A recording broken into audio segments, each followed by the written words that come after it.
Alors, nous en sommes à la, je ne sais plus combienième vidéo sur l'Apocalypse, et on en est déjà au chapitre 10, versets 7, 8 et 9, c'est-à-dire la fin du chapitre 10 de l'Apocalypse. On avait déjà un petit peu étudié ce chapitre 10, on avait déjà dit qu'il était au milieu du deuxième malheur, c'est-à-dire la 6e trompette, et qu'au milieu de ce malheur, il y avait quand même une bonne nouvelle. Ça qui est étonnant, il y a un bonheur au milieu du malheur. C'est paradoxal, mais c'est comme ça. Et c'est au milieu, hein, parce que, je ne reviens pas sur ce que j'ai déjà dit, mais enfin, le mois dernier, on avait passé 2 heures à étudier le mot évangile, en fait, c'est-à-dire le mot bonheur, bonne nouvelle. Même au milieu des malheurs, si vous voulez, il y a un bonheur plus grand encore, qui est un bonheur éternel, qui est la joie de la foi en la bonne nouvelle de Jésus le Messie, Jésus le Christ, qui est notre bonheur, donc, et qui est indépassable. Bon, et donc ça c'est au verset 7 de ce chapitre 10 de l'Apocalypse. Je vous relis aussi l'extrême fin du verset 6, que je vais... plus de délai, c'est-à-dire le temps, il n'y a plus de chronos, il n'y a plus de temps. Donc c'est fini pour le temps, quoi. Donc c'est effectivement pas tout à fait fini. Quand il dit ça, ça n'a pas eu un effet immédiat. Et quand on le lit encore, ou quand on dit bah oui, mais tu me dis qu'il n'y a plus de temps alors qu'il y a encore 12 chapitres à vivre encore de l'Apocalypse. Donc c'est proleptique, comme on dit, c'est-à-dire c'est une annonce anticipée. Une annonce anticipée qu'il n'y aura plus de temps. D'ailleurs, c'est encore au futur ici, quand il dit plus de délai, en fait, c'est la formule en grec, c'est au futur. Il n'y aura plus de chronos. Bientôt, donc. Donc, ça veut dire, quand il dit plus de délai, c'est pas très bien traduit, c'est il n'y aura bientôt plus de délai. Il y aura bientôt plus de laps de temps, on peut dire comme ça. Le laps de temps au sens, vraiment, le temps, au sens le plus basique possible, c'est-à-dire le temps qui passe, là. Mais au jour où l'on entendra le 7e ange, quand il sonnera de la trompette, alors sera consommé le mystère de Dieu, selon la bonne nouvelle qu'il en a donnée à ses serviteurs les prophètes. Donc j'ai déjà passé, je vous dis, des heures et des heures déjà sur ce verset qui est effectivement dense. Je vais encore passer un petit peu de temps. Et puis on essaiera quand même de commenter le petit paragraphe suivant, qui est un petit paragraphe en soi et qui est voilà. Donc ce verset 6 et 7, donc il n'y aura plus de temps bientôt, c'est comme une réponse à 6-10. Comme une réponse, parce que 6-10 est un petit peu loin avant, mais je les mets en lien quand même, c'est-à-dire que ça demandait justement jusqu'à quand. Verset 6-10, ils crièrent d'une voix puissante, « Jusqu'à quand, Maître saint et vrai, tarderas-tu à faire justice et à tirer vengeance de notre sang sur les habitants de la terre ?» Donc je ne commente pas ce verset maintenant, qui mérite en effet toutes sortes de commentaires, parce qu'en fait ça veut dire une manière de vouloir réclamer justice, quoi. Et j'ai des Bibles au fond, donc pour suivre si vous voulez. Ici c'est bon aussi de prendre une Bible pour pouvoir suivre un petit peu mieux. Voilà, donc je mets ça en lien, donc jusqu'à quand, Seigneur? Eh bien, jusqu'à maintenant, une manière de dire ça. Et c'était aussi, je mets ça aussi en lien avec le chapitre 8, verset 3, qui nous disait « Un autre ange vint alors se placer près de l'autel muni d'une pelle en or, remplie donc de braise, et on lui donna beaucoup de parfums pour qu'il les offrit, plutôt remplis de parfums, pour qu'il les offrit sur les braises, c'est-à-dire sur l'autel des parfums, pour que finalement cette prière monte comme un encens devant Dieu. » Donc, il les offrit avec les prières de tous les saints sur l'autel d'or placé devant le trône. Pourquoi je fais allusion à cela? Enfin, pourquoi je fais le lien entre ce « jusqu'à quand, Seigneur ?» Parce que « jusqu'à quand, Seigneur ?» fait partie des prières. Jusqu'à quand, Seigneur, y aura-t-il de l'injustice? Et jusqu'à quand tu vas rétablir la justice?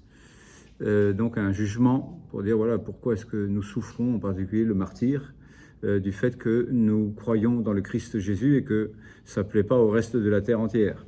Pourquoi est-ce qu'on doit souffrir à ce moment-là? Donc jusqu'à quand, Seigneur, tu vas rétablir la justice et la vérité? Puisque il se trouve que témoigner de Jésus, c'est témoigner de la vérité.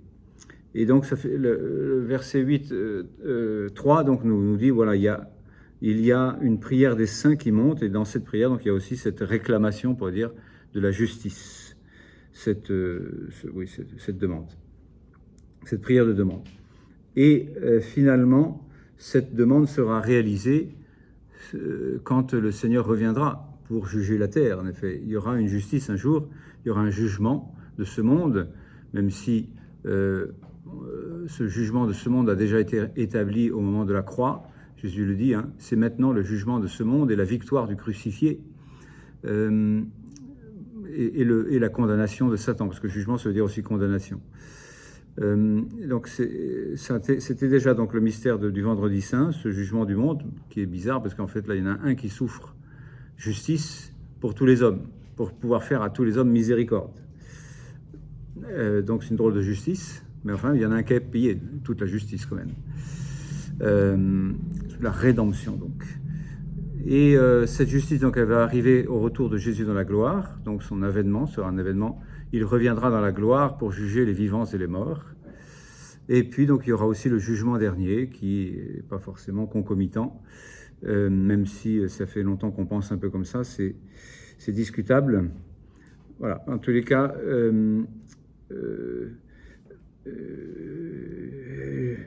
jusqu'à quand, Seigneur, vas-tu attendre longtemps encore avant de venir juger la terre, quoi, enfin de venir rétablir la justice, plus exactement. On en reparlera un peu plus tard, parce qu'un peu plus tard, le chapitre 14 en particulier, après, on peut dire, le déploiement de tout le mystère du mal, une bonne partie, on peut dire, enfin une bonne explication du déploiement du mystère du mal va avoir lieu encore au chapitre 12 avec le dragon, et puis 13 avec les autres monstruosités apocalyptiques. Et puis au chapitre 14 arrive justement le jugement. Enfin, c'est un schéma possible. En tous les cas, on est donc dans ce moment où il n'y aura bientôt plus de délai, c'est-à-dire il y aura bientôt l'heure du jugement. On s'approche, si vous voulez, du jugement, mais c'est pas encore le moment. Mais au jour où on entendra la 7e trompette, alors là, il y aura vraiment le jugement. C'est ça, le contexte, si vous voulez. Il n'y aura bientôt plus de jugement, mais au jour de la 7e trompette, alors ça sera le jour du jugement, cette 7e trompette. Donc on va, en effet, on l'attend, c'est-à-dire elle est annoncée. Donc, je vous avais déjà souligné qu'il en est question un peu après, c'est-à-dire après avoir développé, on peut dire, cette 6e trompette ou 2e malheur, on va arriver enfin à la 7e trompette ou 3e malheur, comme c'est dit donc au chapitre 11, versets 14 et 15. Le 2e malheur est passé, voici que le 3e arrive très vite. Et le 7e ange sonna, autrement dit, et voici la 7e trompette. Et il se passe toute une doxologie, c'est-à-dire toute une glorification de Dieu, là aussi anticipée pour dire, une fois que tu as établi ton jugement, alors ton règne est venu, quoi. Mais bon, c'est une manière de le dire de façon liturgique et à glorifier Dieu. Puis ensuite, on va décrire en quoi va consister cette 7e trompette. Alors s'ouvrit le temple de Dieu dans le ciel, et il y a donc là le grand combat apocalyptique entre la femme revêtue du soleil et le dragon. Ça, c'est la description de la 7e trompette. Et ça, c'est au moment où il y aura effectivement plus de temps. Ce sera la fin, pas forcément du temps, en tous les cas, un temps particulier avant la fin des temps. Enfin, le temps de l'Antéchrist aussi, avant la fin des temps, avant le retour de Jésus dans la gloire pour juger les vivants et les morts.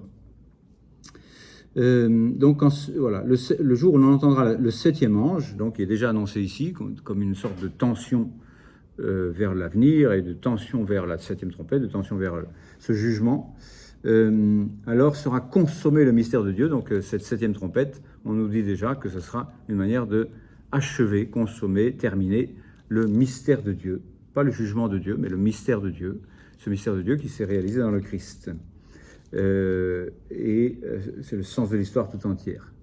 Et aussi quoi d'autre, voilà, ce mystère de Dieu, selon la bonne nouvelle, donc c'est une bonne nouvelle au milieu des malheurs, qu'il en a donné à ses serviteurs les prophètes.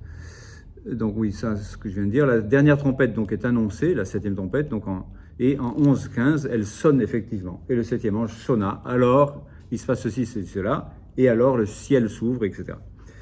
Donc c'est celle du jugement peut-être dernier, en tous les cas de la rétribution au moment de l'avènement du Christ, ou accomplissement du mystère de Dieu, comme il est dit ici. Mystère qui a été annoncé depuis les siècles, etc. Et quand on lit, si on veut, là si j'ai passé, on peut dire 2 heures la semaine dernière, le mois dernier sur le mot bonne nouvelle, on peut passer aussi 2 heures sur le mot mystère. Mais je vais éviter pour avancer un petit peu. Je vous lis juste quand même Éphésiens 1:3. Béni soit le Dieu et Père de notre Seigneur Jésus-Christ, qui nous a bénis par toutes sortes de bénédictions spirituelles au ciel dans le Christ. C'est ainsi qu'il nous a élus en lui, en Jésus, dès avant la fondation du monde, pour être saints et immaculés en sa présence dans la charité. Ça, c'est le mystère de Dieu. C'est-à-dire que c'est un plan éternel. Avant la fondation du monde, il a l'intention de nous mettre en sa présence dans la charité, puisque lui-même est charité. Donc un dessein qui est bienveillant et un dessein qui est existant depuis tous les siècles et pour tous les siècles, et qui n'a pas de limite. C'est le mystère de Dieu, quoi. Le mystère de Dieu de vouloir nous faire participer à son mystère. Son mystère, c'est à sa vie, à son être.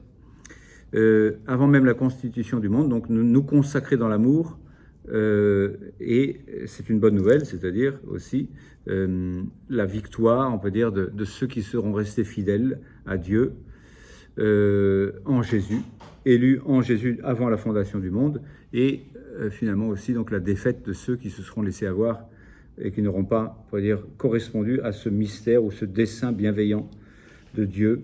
Voilà, enfin, je ne sais pas si j'ai été clair là dans cette façon de faire, mais pour dire, voilà, quand on parle du mystère de Dieu, on parle en particulier de ce que je viens de lire ici dans Éphésiens 1, 3 et 4, là, où on nous dit, oui, c'est ce mystère, et il le dira un petit peu plus loin, qui avait été caché dans les siècles et qui maintenant a été révélé parmi nous. Et qui est donc réalisé dans le Christ Jésus. Et voilà. Et donc ceux qui, on peut dire, sont victorieux dans le Christ Jésus, eh bien, sont ceux qui finalement ne seront pas faits avoir par ce malheur, si vous voulez, par les malheurs des temps, c'est-à-dire par cette puissance diabolique établie sur la terre. Donc de rester fidèle à Jésus. En un mot, rester fidèle à Jésus. Et Éphésiens 2:18, oui, c'est ça que je cherchais tout à l'heure. Éphésiens 2:18, oui, non, c'est pas uniquement ça. Je cherchais le mot mystère, mais je ne le retrouve plus comme ça. Le mot, enfin peu importe pour vous. Ce qui compte, c'est de comprendre en quoi consiste ce mystère, le contenu. Donc, c'était ce que je viens de vous lire là, c'est-à-dire le fait que depuis toute éternité, Dieu a prévu de nous installer dans la charité devant lui. Dès avant dans le Christ Jésus, par une bénédiction spirituelle. Et il dit en Éphésiens 2:18, par lui, en effet, en Jésus, nous avons accès direct auprès du Père. Nous avons en un seul esprit libre accès auprès de Dieu le Père, pour que nous soyons saints et immaculés, donc en sa présence dans la charité, et devenus ainsi participants de la nature divine. Puisque ça, c'est pas dans Saint Paul, Éphésiens, mais c'est dans Saint Pierre, dans la deuxième Épître de Pierre au chapitre 1, verset 4, le dessein de Dieu, c'est de nous rendre participants de la nature divine, c'est-à-dire participants de Dieu. Et ça, c'est le plan de Dieu sur nous. Il veut nous rendre Dieu. Ah oui, eh ben oui, c'est ça aussi que le malin, il est malin, parce qu'en fait, il nous a mis ça dans la tête, dans le cœur, mais d'une façon opposée à Dieu, comme une prétention. Dès le départ, le malin a inoculé ça dans l'âme humaine, hein, si vous voulez, quand il a dit « vous serez comme des dieux ». Et en fait, ce gros malin, très malin, parce qu'en fait, c'est ce que Dieu, en effet, avait mis dans notre cœur, a mis de toute éternité dans notre cœur, de devenir comme des dieux, c'est-à-dire pas comme des dieux, mais comme Dieu, c'est-à-dire d'être divinisé. C'est le projet de Dieu sur nous. Le malin est extrêmement subtil. Il sait toujours utiliser le bien pour le tordre dans l'autre sens. Et c'est ce qu'il a fait au péché originel, mais il n'en reste pas moins, comme le dit donc ce que je viens de citer, donc 2 Pierre 1:4, le plan de Dieu, de toute éternité, c'est de vous rendre participants à la nature divine, c'est-à-dire devenir comme Dieu.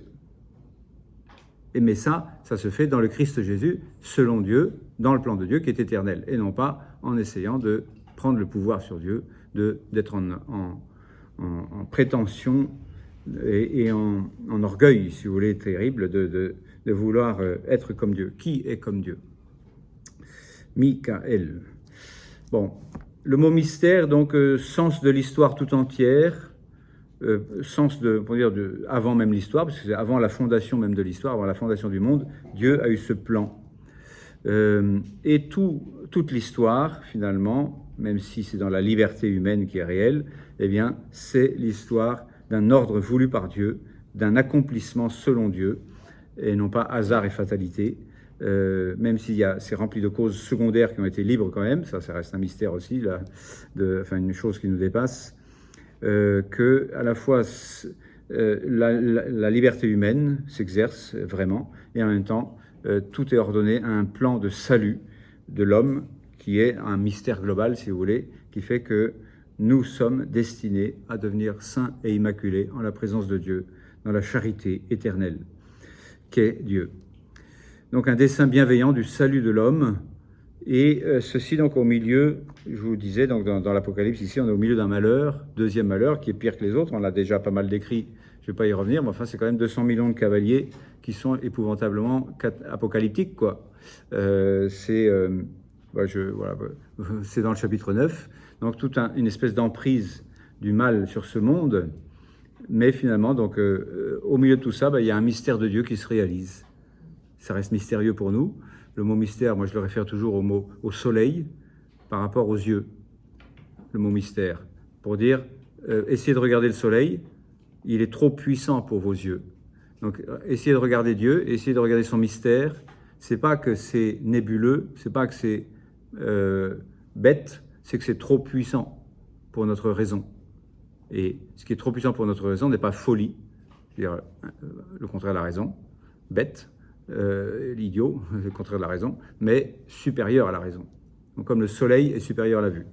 Pareil donc pour le plan de Dieu, qui était quelque chose d'extraordinairement prévu de toute éternité, si vous voulez, et qui s'est réalisé donc par un malheur, on pourrait dire, au milieu du monde, au milieu de l'histoire, c'est-à-dire la croix. La croix, ça semble être un malheur, mais en fait, ça a été donc le bonheur de faire la volonté de Dieu pour le salut, le rachat du monde. Jésus, quand il dit « Moi, j'ai gardé le commandement de mon Père et je demeure dans son amour, et je vous dis cela pour que ma joie soit en vous et que votre joie soit complète. » Quand il dit ça, il dit finalement « Ce malheur a été ma joie. » Donc, c'est paradoxal, ça semble effectivement trop lumineux, ça semble bête, alors qu'en fait, c'est une raison supérieure. C'est une illumination, c'est un soleil. La croix, c'est comme un soleil, c'est-à-dire quand vous aurez élevé le Fils de l'homme, vous saurez que je suis. C'est là que se révèle Dieu. Et ainsi donc, le fait de voir un malheur incroyable, c'est-à-dire la mort du Fils de Dieu par la haine des hommes et sa mise au tombeau, semble la fin de tout, quoi. Et non, c'est un soleil très puissant d'un plan de Dieu qui est prévu de toute éternité, que l'amour donnera sa vie et que l'amour sera plus fort que la mort. Et que c'est ce qui nous concerne aussi quand on est au milieu de tous les malheurs que vous voudrez, et y compris donc au milieu de ce deuxième malheur ou sixième trompette, puisque c'est comme ça que dit l'Apocalypse. On est dans le deuxième malheur ou sixième trompette. Et donc on peut dire, je pense à ce que répond Jésus aux disciples qui disent il faut aller... on demande à Jésus d'aller guérir Lazare. Lazare, ton ami en plus, c'est ton ami quand même. Donc tu pourrais quand même faire attention. Eh bien non, Jésus dit, cette maladie ne mène pas à la mort, mais elle est pour la gloire de Dieu. Et tu dis quoi, Jésus, là? Je dis des choses qui vous dépassent, parce qu'il va mourir quand même. Et cependant, quand j'ai dit ça, je ne disais pas des choses bêtes ou folles. Je disais des choses supérieures à votre raison. Et vous devez y adhérer par la foi et non pas seulement par la raison. Donc par la foi obtenue dans l'Esprit Saint. Donc cette maladie ne mène pas à la mort, elle est pour la gloire de Dieu. Oui, parce que cette maladie peut-être passe par la mort, mais c'est qu'un petit détail. La mort physique, pour moi, c'est rien du tout, c'est juste un sommeil. Et Lazare s'est endormi, je vais aller le réveiller. Et ce que je vais faire d'ailleurs pour l'humanité tout entière à la fin du monde. Ça, pour moi, c'est pas un problème. Ça sera au contraire une grande solution, ou en tous les cas le grand jugement du monde, enfin des hommes. Donc Lazare en effet va ressusciter et ça va être pour la gloire de Dieu. Voilà, donc voilà, et c'est sûr que ça nous dépasse. Les plans de Dieu nous dépassent et ses paroles, quelquefois, nous dépassent. Donc ici, la bonne nouvelle qu'il a annoncée à ses serviteurs, les prophètes, qui est un bonheur au milieu de tous les malheurs, ça peut avoir l'air d'un malheur quand même. Mais ce n'est pas un malheur, c'est pour la gloire de Dieu.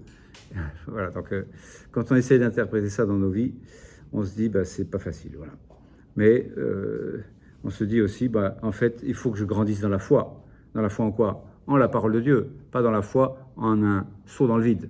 Souvent, on pense que la foi, c'est un saut dans le vide. C'est pas du tout ça. C'est pas, comment il s'appelle déjà, Indiana Jones, la foi. C'est la foi basée sur la parole de Dieu. Donc j'ai un appui qui est plus solide que le monde, parce que le monde a été fait par la parole de Dieu. Donc quand je m'appuie sur la parole de Dieu, je m'appuie sur quelque chose qui est plus solide que le monde. Le ciel et la terre passeront, mais mes paroles qui ont fait le monde ne passeront pas. Elles sont plus solides que le monde. Donc c'est pas facile pour nous, parce que nous on a les deux pieds sur terre là, et on a les deux pieds sur terre, voilà. Et dire, regardez les deux pieds sur terre. Au moins on est fondé. Mais non, en fait, votre fondement réel, c'est pas d'être sur cette terre qui passera, c'est d'être sur la parole de Dieu. Et ça nous est pas facile. Même les cheveux de votre tête sont comptés, dit Jésus, quand on dit, non, Seigneur, il y a trop de malheurs, là, c'est pas possible. Et des malheurs, c'est des malheurs, c'est-à-dire des choses qui viennent nous toucher profondément. Quelquefois, le malheur, c'est pas seulement que j'ai enfin bref, je ne vais pas me lancer dans les idées des exemples de malheur, on en a suffisamment comme ça. Donc, aux cheveux près, et on avait lu aussi, d'ailleurs, c'était aussi une description dans le 6e malheur, l'ange qui se tenait prêt, ou les anges, pour l'heure, le jour, le mois, l'année, où Dieu avait décidé que ce serait maintenant. C'est-à-dire que c'est à la seconde près aussi. Dans le plan de Dieu, même si c'est dans le mystère de nos libertés qui sont vraiment réelles, nos libertés, vous êtes venu ici librement, c'est pas personne, vous avait un poignard derrière pour vous pousser jusqu'ici, vous n'étiez pas oppressé, et même la sociologie, on peut dire, vous a pas particulièrement motivé, même si ça joue le fait d'être les uns devant les autres, mais c'est pas ça qui nous détermine. Voilà, on a voulu venir ici pour écouter un cours sur l'Apocalypse ou pour faire semblant, parce qu'il parle de tellement haut que ça nous dépasse, mais bon, tant pis. En tous les cas, se dire que aux cheveux près et à la seconde près, là, c'est pas le mot seconde, hein, l'heure, le jour, le mois et l'année, où Dieu dit, maintenant c'est top là, hop, à la seconde près. Donc tout est dans le plan de Dieu, même s'il y a nos libertés, et que nos libertés sont réelles, tout est dans le plan de Dieu, aux cheveux près. Incroyable ça, mais vrai. Et donc voilà, Dieu tient l'ensemble du monde mystérieusement pour nous dans sa main, aux cheveux près et à la seconde près. Et donc, quel que soit le malheur qui nous arrive, bonne nouvelle, de toute façon, tout est dans le plan de Dieu. Sur la croix, bonne nouvelle, de toute façon, j'accomplis la volonté de Dieu. La bonne nouvelle, voilà, enfin, on a un peu de mal, quoi, quelquefois, à combiner les deux. Mais on est appelé à ça, c'est-à-dire, voilà, le bien et le mal, finalement, sont des choses relatives, dans la mesure où le vrai bien, c'est de rester uni à Dieu, de rester fondé sur Dieu et sur sa parole. Je prendrai un autre exemple un peu plus tard, tout à l'heure, enfin un peu plus tard, pas tout à l'heure, parce que j'en ai encore pour 10 ans, avec l'épisode du chapitre 12, là, du dragon et de la femme. C'est-à-dire, mais alors, ça a l'air d'être la femme qui... Le dragon a l'air plus fort, quoi. Mais non, bonne nouvelle quand même, parce qu'en fait, c'est quand même la femme qui est la plus forte, et qui écrasera la tête du serpent. Enfin, même s'il est devenu dragon. Et donc, pour dire, voilà, tout reste dans le plan de Dieu quand même, aux cheveux près. Ensuite, donc, ça reste du futur, je disais. Donc, il n'y aura bientôt plus de temps. Donc, pour l'instant, on est encore dans le temps qui se déroule là, mais bonne nouvelle, c'est bientôt fini. Bonne nouvelle, donc, pour les saints et les serviteurs, et ses serviteurs, les prophètes. C'est pas une bonne nouvelle pour tout le monde. Mais c'est une bonne nouvelle pour ceux qui attendent, pour dire Jésus, qui attendent le royaume de Dieu, que ton règne vienne. Finalement, c'est bientôt. Bonne nouvelle. Et même message, par exemple, en Luc 21-28, quand cela commencera d'arriver, c'est-à-dire tous les malheurs des temps et leur accumulation, redressez-vous et relevez la tête, parce que votre délivrance est proche. Donc on peut se dire aussi, voilà, plus ça va mal, plus ça va bien. C'est pas facile à combiner tous les jours, surtout quand on s'est pris un coup, quoi. On peut déjà, une fois qu'on a pris un coup, on peut rester un petit peu prostré quelque temps, mais après on se relève en disant, mais en fait, les malheurs sont relatifs. D'ailleurs, saint Paul le dira à sa manière. De toute façon, le temps passe, et le temps même, il s'est rétréci, et c'est bientôt fini. Il dit ça un peu comme ça, à sa manière. Il prend une métaphore pour dire, le temps a cargué les voiles. Le temps a... vous savez, on a réduit la voilure, ou je sais pas, c'est ça un peu l'image, je crois, et ainsi, donc, on arrive au port, quoi. Le temps s'est rétréci, le temps est court. Que ceux qui ont des malheurs relativisent leurs malheurs comme s'ils n'en avaient pas. Parce qu'il y a une joie qui est plus forte que tous les malheurs. Et que ceux qui ont des joies, genre des plaisirs, ou des joies même légitimes sur cette terre, les relativisent aussi. Parce qu'il y a plus important. Il y a la joie de la foi, etc. Enfin, voilà, et que ceux qui possèdent fassent comme s'ils ne possédaient pas vraiment, parce que de toute façon, un jour, il faudra laisser tout ça. Mais ça, c'est vrai pour le court temps de notre vie sur Terre, mais c'est aussi vrai parce que, quel que soit le temps, on peut dire, des malheurs qui s'accumulent, finalement, c'est le bonheur de l'avènement ce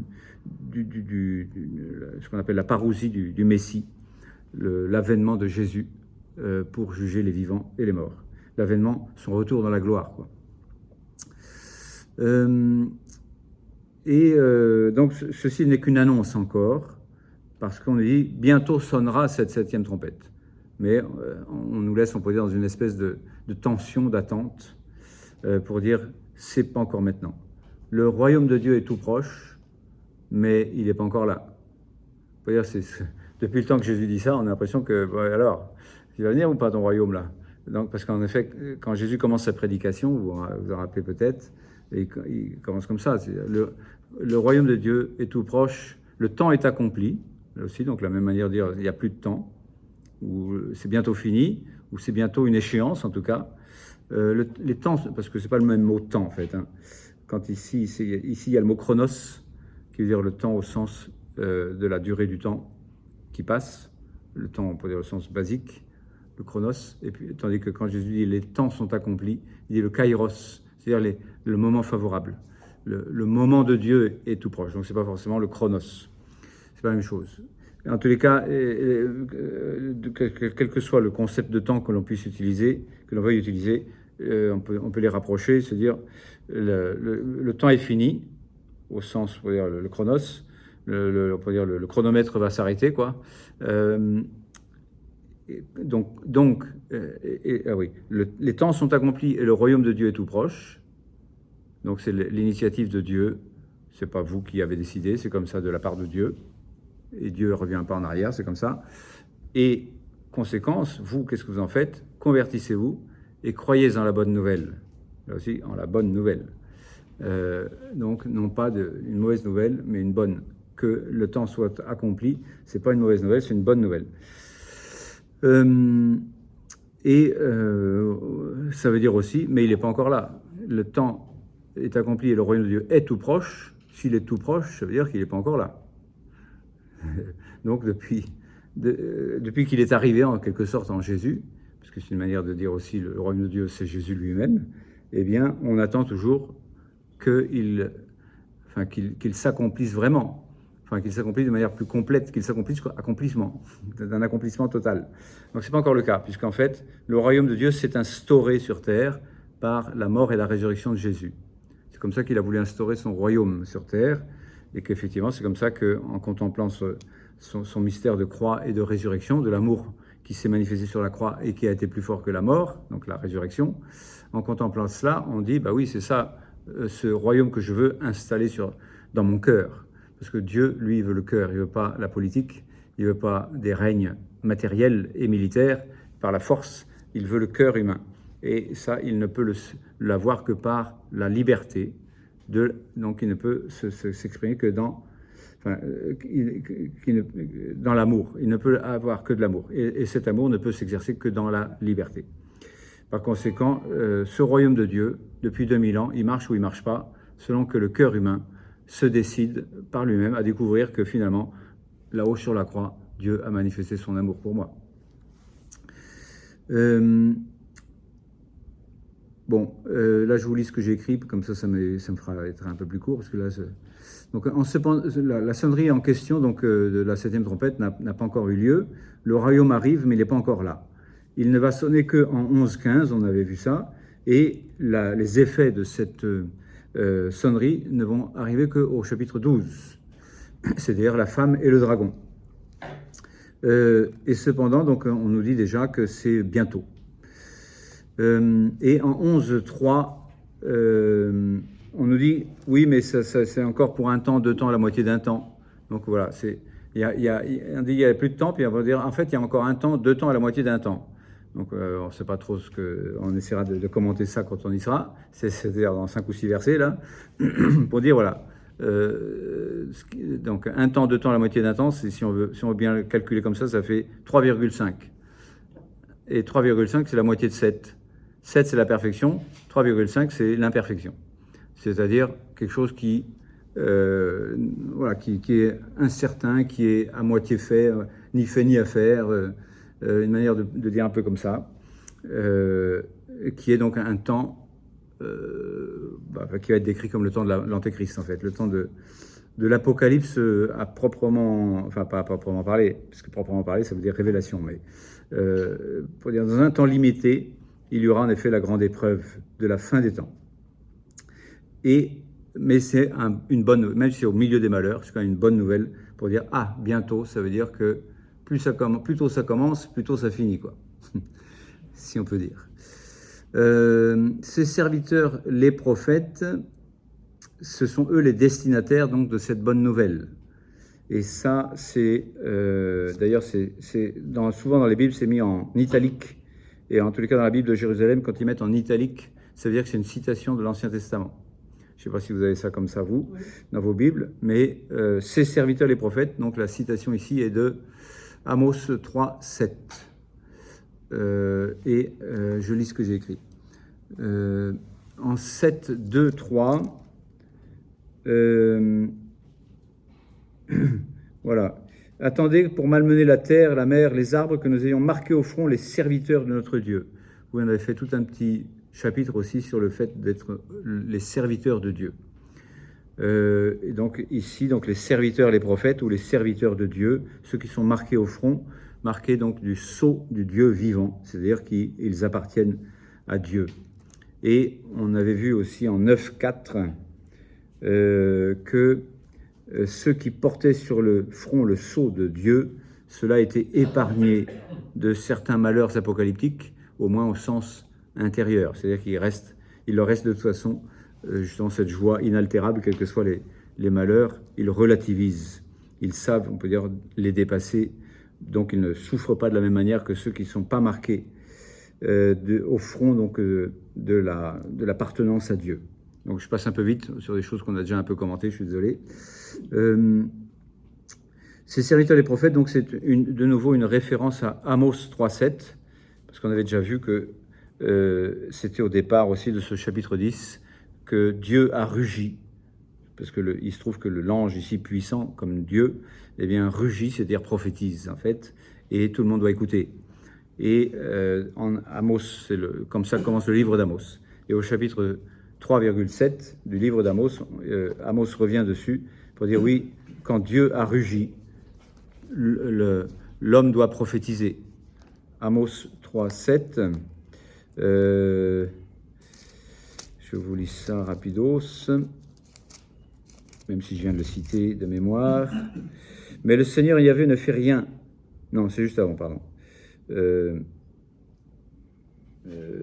Oui, avant et après. C'est-à-dire, le lion rugit le lion rugit-il dans la forêt sans avoir une proie? Le lionceau donne-t-il de la voix de sa tanière sans qu'il n'ait rien pris?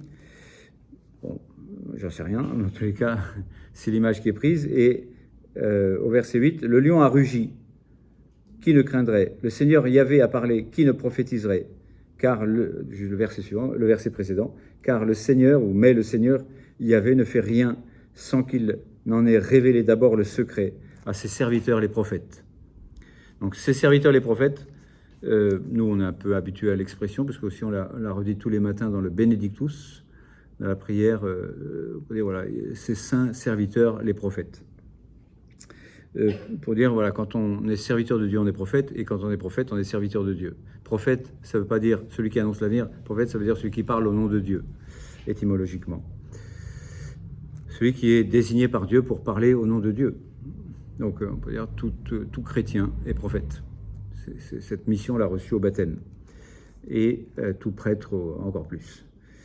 C'est pourquoi j'ai parlé. Donc, Dieu a rugi, il a menacé pour dire attention, convertissez-vous, parce qu'il y aura un jugement. C'est tout bête, hein, ça nous rejoint tous les jours.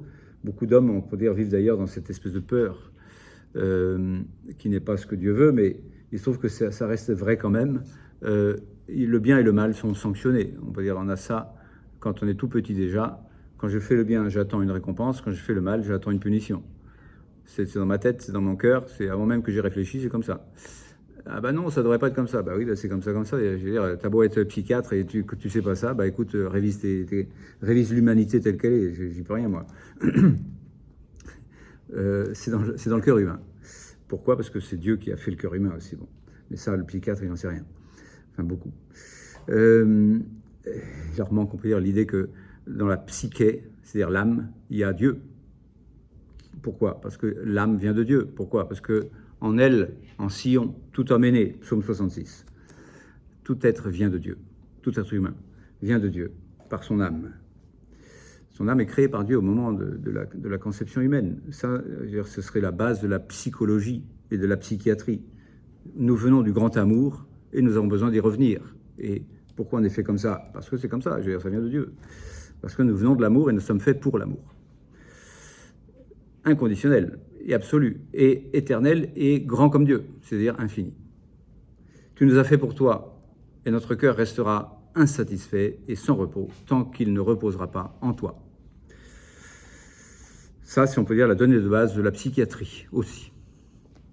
Je ne suis pas psychiatre, hein, mais bon, je me permets quand même de l'ouvrir. En tous les cas, pour ce qui est de mon sujet, donc Amos 3,7, le Seigneur parle, et celui qui a été désigné par Dieu pour parler au nom de Dieu doit parler.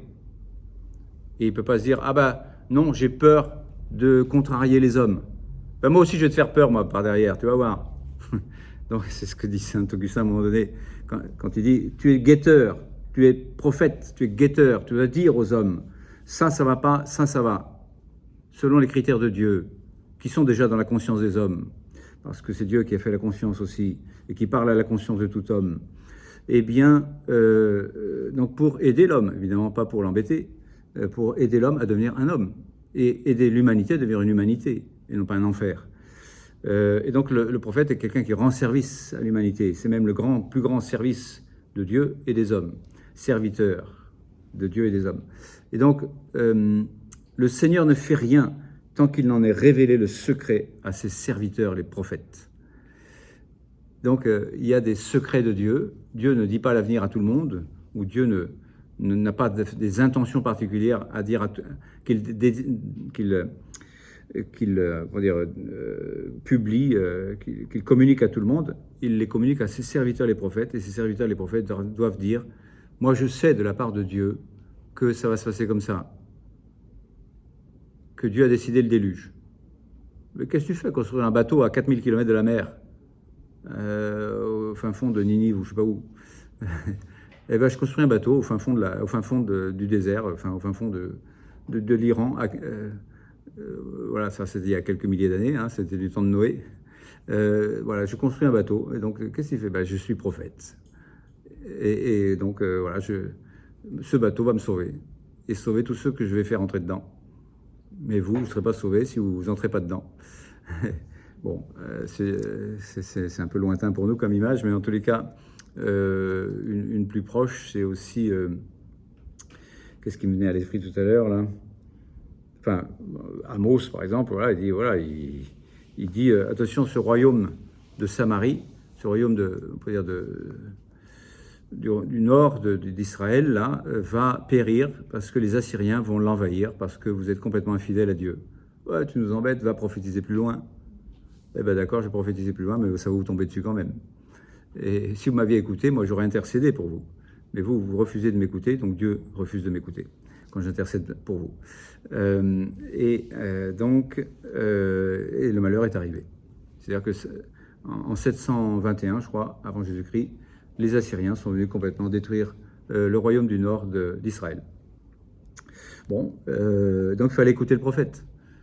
Dieu a rugi en disant ça va plus comme ça du tout, il faut absolument vous convertir. Et donc à Amos, il y a des invitations à la conversion qui sont extrêmement, effectivement, forts, mais justement qui ont déplu. Ici, c'est un sanctuaire royal, donc c'est politiquement complètement incorrect ce que tu racontes, donc va-t'en de là. Déjà, on ne t'a pas tué, c'est déjà pas mal. Et donc voilà, combien de serviteurs les prophètes sont massacrés donc, par l'humanité qui n'a pas du tout envie de se convertir. Et cependant, donc, c'est la façon de faire de Dieu. J'ai eu d'autres exemples comme ça, je ne me rappelle plus. Enfin, oui, tous les prophètes, on peut dire, ont eu cette difficulté. Bon, quelquefois, c'est pas facile parce que, comme Jonas, il faut dire attention, dans 40 jours, c'est la destruction de Ninive. Puis finalement, non. Bah alors, Jonas, qu'est-ce que tu nous as dit là? Jonas est énervé avec ça. Mais il se trouve que, en fait, Dieu a décidé la conversion. Dieu a vu la conversion des Ninivites et donc décide de changer d'avis. C'est-à-dire que la prophétie n'est jamais un absolu, c'est une vision de l'avenir conditionnelle toujours en fonction de l'attitude de l'homme. Et cette vision de l'avenir, elle est donnée par le prophète justement pour que l'homme puisse se convertir. Ah oui, je pensais à Abraham, c'est ça que je voulais. Abraham, j'ai l'intention de détruire Sodome et Gomorrhe, Dieu dit. Mais est-ce que je vais cacher à Abraham, mon ami, mon serviteur, le prophète en quelque sorte, est-ce que je vais cacher ce que j'ai l'intention de faire à Sodome et Gomorrhe? Non, je vais lui dire. Et Abraham intercède. Non, mais Seigneur, s'il restait 50, 40, 30, 20, 10, donc il intercède. Non, d'accord, je ne ferai pas à cause de ton intercession. Et donc voilà, il fait intervenir des gens, des prophètes, donc, des gens à qui il révèle des choses de l'avenir. Dieu seul connaît l'avenir, hein, attention aux voyants et aux trucs comme ça, qui déduisent par le diable ce qu'il pourrait y avoir, et que ça marche en effet parce que le diable est assez fort, mais il ne connaît pas l'avenir, il déduit.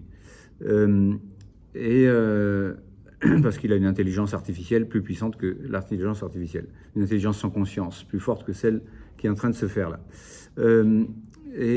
Donc il peut déduire.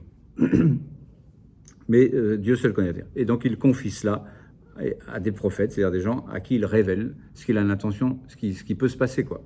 Ce qui peut se passer. Mais il le fait justement pour que ça ne se passe pas, quelquefois, justement. Et du coup, dans l'histoire d'Abraham, donc chapitre 18 de la Genèse, eh bien, finalement, il n'y a pas 10 justes, il n'y en a plus que 3 ou 4. Du coup, Abraham n'a pas réussi à descendre en dessous de ça. Et du coup, c'est les anges qui viennent avertir Lot et sa famille. Il est temps de quitter ce pays-là parce que tout va cramer. Et donc, ils y croient et ils s'en vont et tout crame. Et voilà, donc pour dire, j'avais demandé à mon prophète d'intercéder. Donc là aussi, pour Amos, on lui dit tais-toi, donc il n'y a plus de possibilité. Donc pareil pour tous ceux qui essayent de dire, voilà, le message de Fatima est un message extrêmement prophétique pour dire il faut que l'humanité cesse de faire le jeu du dragon.